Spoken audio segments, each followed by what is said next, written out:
Est-ce que tu as déjà fait de la plongée sous-marine? Moi, j'en ai fait 2 fois. Mais de la plongée sous-marine avec des bouteilles, hein, bien sûr, parce que la plongée sous-marine avec un masque et un tuba, j'en ai fait plusieurs fois dans ma vie. Mais la plongée sous-marine avec l'appareillage, le costume de plongeur, les bouteilles, etc. Ben moi, j'ai fait une expérience il y a quelques années maintenant en arrière de baptême. J'étais aux îles Lavezzi et puis j'ai décidé de faire mon baptême parce que j'étais vraiment fascinée, attirée par ce monde sous-marin et puis j'adore la mer. Et donc j'ai pris un cours et puis j'ai fait un premier baptême.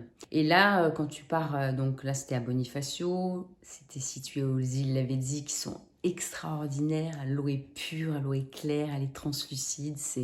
À l'époque, elle était comme ça. Le baptême, on t'explique tout comment il faut faire, quoi. Et puis, tu te retrouves avec des bouteilles équipées et tu dois descendre dans une profondeur d'eau aux alentours de 3 ou 4 mètres, mais pas plus. Et là, tu découvres le monde marin à 3 ou 4 mètres. Il y a beaucoup de petits poissons de toutes les couleurs, il y a les coraux, tu vois une multitude de choses, la faune, les algues, tout ce qui pousse en fait sous l'eau à cette profondeur-là. Et c'est vraiment une expérience incroyable, magnifique, claire. C'est merveilleux en fait. Et donc, le baptême dure une certaine durée et j'étais tellement fascinée, tellement un petit peu comme un yoga sous l'eau en fait. J'étais tellement prise et captivée et dans un état là d'intériorité et de présence que j'avais plus du tout envie de sortir de là, au point où l'accompagnateur est venu me chercher pour me dire mais maintenant tu remontes parce que l'heure est passée. Donc voilà, le baptême s'est terminé, j'en suis ressortie super gaie, joyeuse, planante aussi parce que l'oxygène, l'O2, quand on respire comme ça pendant quelques minutes, ça agit sur ton cerveau. Donc en fait, plein de bonnes sensations, émerveillée par cette magnifique beauté sous-marine. Enfin voilà, c'était super. J'étais super contente en plus d'avoir fait mon baptême parce que ça promettait d'autres possibles après derrière. Et donc ensuite, j'ai décidé de faire une plongée un peu plus profonde. Et là, l'accompagnateur nous a préparé, nous a expliqué, on a pris un bateau, pas le même que celui qui nous avait emmenés au baptême. Et là, on est parti au large des îles, au large des coraux, au large des 3 ou 4 mètres de profondeur. Et on s'est retrouvés en pleine mer. Et donc, on a plongé, donc on s'est retrouvés sous l'eau avec nos bouteilles. On a commencé à descendre progressivement, 5 mètres, et puis 7 mètres, et puis 8 mètres, et puis 8 mètres, et puis 10 mètres. Et puis, tout en descendant, l'environnement autour de moi est assez sombre en fait. Et plus on descendait, et plus ça devenait foncé, et plus ça devenait sombre. Et donc on est descendu jusqu'à 15 mètres, 16 mètres. Et là, je me suis dit, mais qu'est-ce que je fais là, quoi? Qu'est-ce que je fais là, dans ce sombre, dans ce noir, dans ce foncé? Il n'y a rien à voir. Pourquoi je suis venue là? C'est pas ça, moi, que je veux voir. Je veux retourner voir les petits poissons, les couleurs, la lumière, la clarté. Je veux pas voir tout ce sombre. Et puis, donc j'avais quand même peur, j'avais le trac, j'étais là, qu'est-ce qui va arriver? Qu'est-ce qui va m'arriver? Qu'est-ce qui va arriver autour de moi? Parce qu'il y avait du noir, il y avait du foncé. Je voyais bien qu'il y avait des poissons, je voyais pas vraiment leur tête. Enfin, certains, j'en ai vu qui étaient assez sympathiques. Et puis, dans des recoins près des fosses ou près des tombants de falaises, là, par contre, il y avait des créatures souterraines qui étaient pas forcément sympathiques, quoi, qui me donnaient pas du tout envie d'aller à leur rencontre. Donc j'ai lâché prise, j'ai dit ok, de toute façon il y avait un encadrement, j'étais pas toute seule, je risquais rien, j'ai quand même un peu la phobie des requins, mais là dans ces eaux-là il y en a pas trop, donc du coup j'ai lâché, puis j'ai commencé à me détendre et à accepter juste d'être là et d'accepter ce qui allait se passer. En fait, j'ai commencé à devenir curieuse, à aller voir, à observer, à découvrir ce monde marin qui était complètement inconnu pour moi, même celui des profondeurs qui apparemment était sombre et qui permettait pas vraiment de voir. En fait, c'était très habité, il y avait plein de créatures, il y avait vachement de poissons et ça c'était absolument génial, c'était fascinant, c'était intéressant, c'était... Donc je me suis laissée aller et puis je me suis détendue et ça s'est super bien passé en fait. au point où l'accompagnateur est encore revenu me chercher pour me dire, bon, ben maintenant on remonte. Sauf que là, quand tu es passé à 16 mètres, tu remontes pas aussi vite, donc il faut y aller par palier.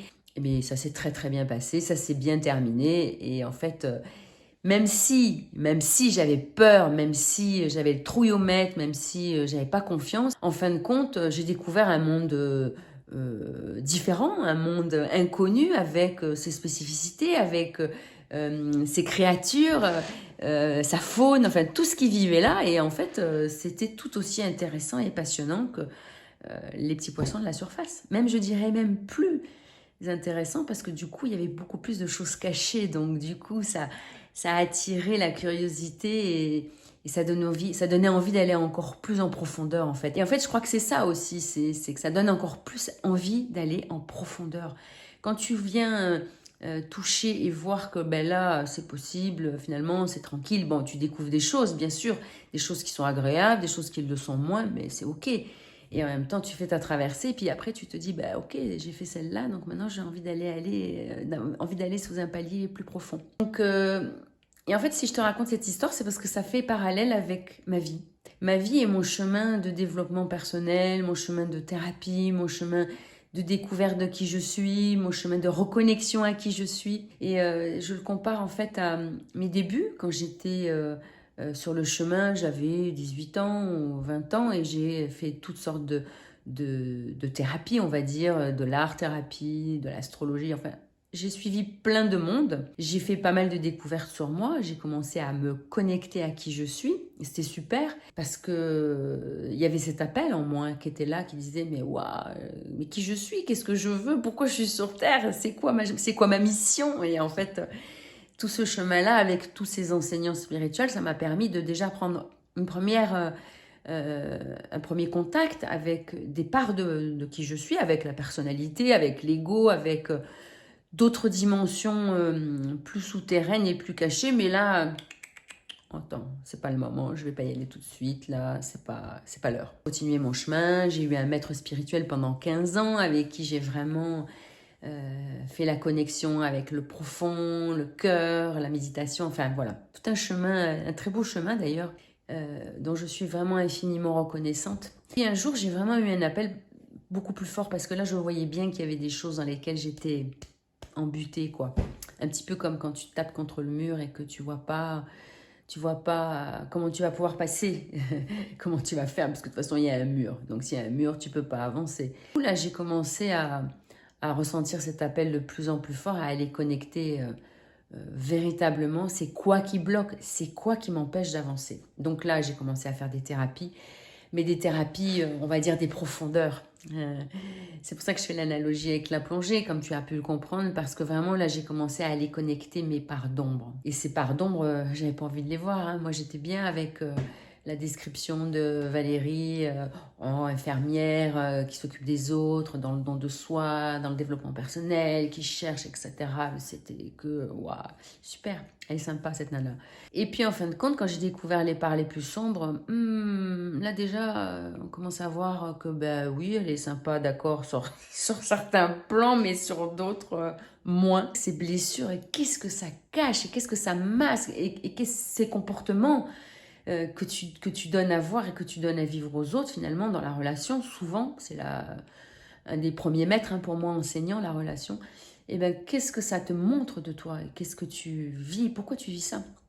La dépendance affective, j'ai appris beaucoup sur moi, justement. J'ai pu voir à quel point j'étais pas nourrie, à quel point j'avais tout le temps besoin de la nourriture de l'autre, etc., etc. Donc, j'ai fait mon travail des profondeurs et j'ai commencé véritablement à voir tout le côté sombre, la noirceur, toutes ces parts blessées, enfouies, secrètes, souterraines, bien planquées, bien souffrantes, qu'il faut surtout pas montrer parce qu'il faut surtout pas montrer sa vulnérabilité. Il faut toujours montrer sa force parce que c'est comme ça que le monde attend qu'on soit et c'est aussi comme ça que l'environnement, l'entourage préfère te voir parce que quand on te voit pas bien dans la souffrance, dans la vulnérabilité, du coup l'autre en face il est là, il est un petit peu indisposé, tu vois, il sait pas trop comment il va faire pour t'aider et est-ce qu'il est là pour t'aider? Donc en fait tout ce chemin je l'ai fait et donc ça m'a permis vraiment de prendre conscience que j'étais pas que de la lumière, que j'avais des parts d'ombre aussi,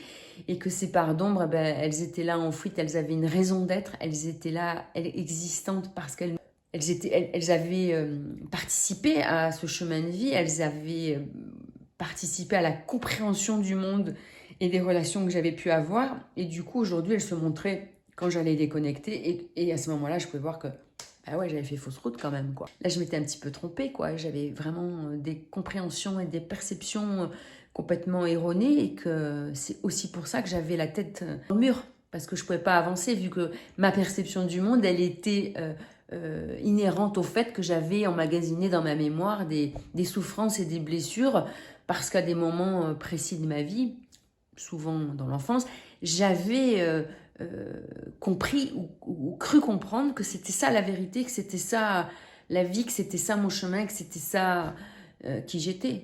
Et en fait, non. Il y avait juste des moments de vie que j'avais perçus et compris à certains moments et qui aujourd'hui n'ont plus aucun sens. Donc voilà cette histoire que j'avais envie de te raconter parce que c'est vrai que ça fait sens aussi dans le travail que je propose, l'accompagnement que je propose, c'est d'accompagner aussi maintenant, parce que c'est le choix que j'ai fait d'accompagner pour que chacun puisse explorer ses profondeurs.